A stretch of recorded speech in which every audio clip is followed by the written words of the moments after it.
में आदित्य और भावना नामक पति पत्नी रहते थे। उनका चित्रा नामक एक सुंदर सी बेटी थी। वो एक छोटी सी घर में रहते थे। आदित्य एक बहुत नेक इंसान था और जितना उसके पास था उतने में ही खुश रहने वाला था। वो पानी पूरी बेच के आए हुए पैसों से ही अपने परिवार की देखभाल करता था। हर रोज वो सुबह उठ के पानी पूरी बना के बेचने जाता था। पानी पूरी, स्वादिष्ट पानी पूरी। एक बार खाना काफी नहीं होता है, बार बार खाने का मन करता है। 10 रुपयों का एक प्लेट, आइए आइए। ऐसे पूरी गांव में जाते हुए बेचता था। उसके बनाए हुए पानी पूरी स्वादिष्ट रहने पर सभी लोग वहाँ खाना पसंद करते थे। रोज की तरह वो एक दिन पानी पूरी बेच के अंधेरा होने पर वापस घर जाते रहता है, जब उसे रास्ते में कुछ लोग भागते हुए नजर आते हैं। उसके पलक झपकते ही वो लोग गायब भी हो जाते हैं। कौन थे वो लोग? क्यों भाग रहे थे? और इतने में ही कहाँ गायब हो गए? ऐसे वो अपने आप में सोच रहा था जब उसे रास्ते के बगल में एक सूटकेस दिखाई देता है। ये किसका सूटकेस है? शायद किसी ने खो दिया होगा। सुबह मैं इसे जमींदार को दे देता हूँ, वो इसको उसके मालिक तक पहुँचा देंगे। ऐसे सोच के वो सूटकेस अपने साथ अपने घर ले जाता है। आदित्य की पत्नी उस सूटकेस को देख पूछती है, ये किसका सूटकेस है जी? मुझे नहीं पता, आते समय रास्ते में मिला था मुझे। क्या है सूटकेस में? नहीं, मुझे नहीं पता, मैंने देखा ही नहीं। अच्छा, तो फिर रुकिए, मैं पहले ये देखती हूँ कि इसमें है क्या। और ऐसे सूटकेस खोलती है। सुनिए, इधर आके देखिए तो कि इसमें है क्या। हाँ, क्या है? पास आके देखने पर वो सूटकेस हीरे, मोती और सोने से भरा हुआ था। देखा आपने? कितने हीरे, कितना सोना है इसमें। अब हमें कभी वापस मेहनत करने की जरूरत ही नहीं पड़ेगी। भावना, ये सूटकेस हमारा नहीं है, किसी ने खो दिया इसे। कल सुबह इसे जमींदार के हवाले करने इसे लेके आया हूँ। तो आप क्या इसे जमींदार को लौटाएंगे? हाँ, मैं ये स्वीकार नहीं करूँगी। हम इस सूटकेस को हमारे ही पास रखेंगे। आपको मेहनत करने की जरूरत ही नहीं पड़ेगी। हम आखिरकार बहुत खुश रहेंगे। अपनी पत्नी का उस बात ना स्वीकार करने पर आदित्य उसे दुख ना पहुंचाने के लिए उसे कुछ नहीं कहता है और सोच में पड़ जाता है। अगर मैं उन हीरे और मोती को लेता हूँ तो गलत है, पर अगर मेरी पत्नी वो सब लेती है तो वो मेरी गलती नहीं है ना।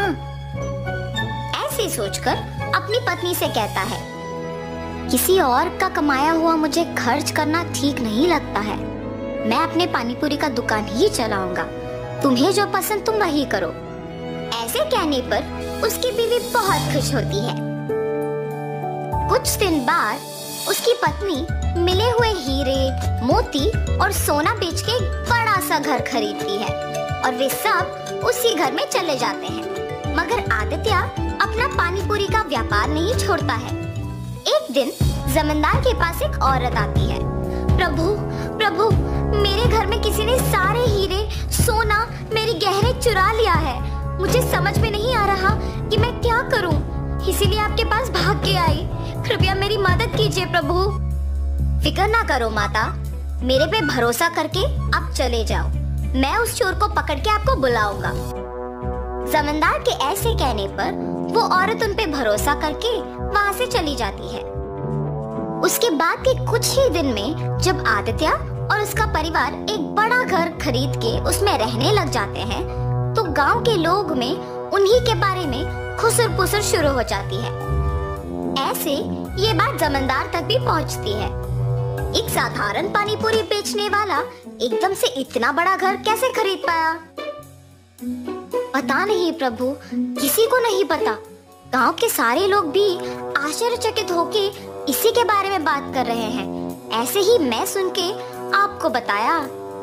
ठीक है, उन दोनों को इधर लेके आओ। जी प्रभु। जमींदार के कहने पर सेवक उन दोनों को उनके पास लेके जाते हैं। आदित्य, मुझे तुम्हारे बारे में सब पता है, तुम्हारे व्यापार के बारे में भी पता है। तुम्हें कुछ पूछने के लिए यहाँ बुलाया हूँ। पूछिए प्रभु। कुछ नहीं, तुम इतने कम दिनों में उतना बड़ा घर कैसे खरीद पाए हो? सच बताओ।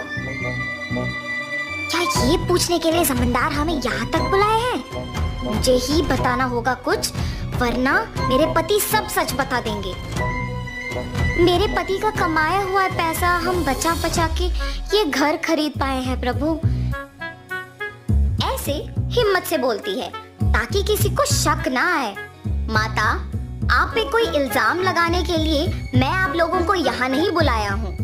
मेरे पास एक औरत आके बोली है कि उसके गहने और सोना किसी ने चोरी कर लिया और उसी समय में आपने एक बड़ा घर लिया।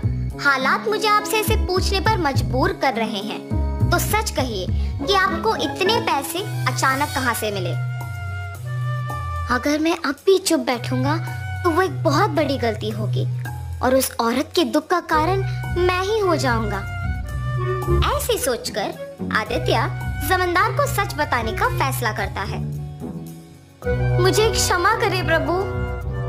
और ऐसे जो कुछ भी हुआ वो प्रभु को बताता है और तुरंत वो गहनों वाला सूटकेस उनके हवाले कर देता है। तुम्हें अपनी गलती का एहसास हुआ है और तुमने सच बता के और ये गहने ला के वापस कर दिए, इसीलिए मैं तुम्हें अपनी पहली गलती के लिए माफ कर दूंगा और दंडित नहीं करूंगा।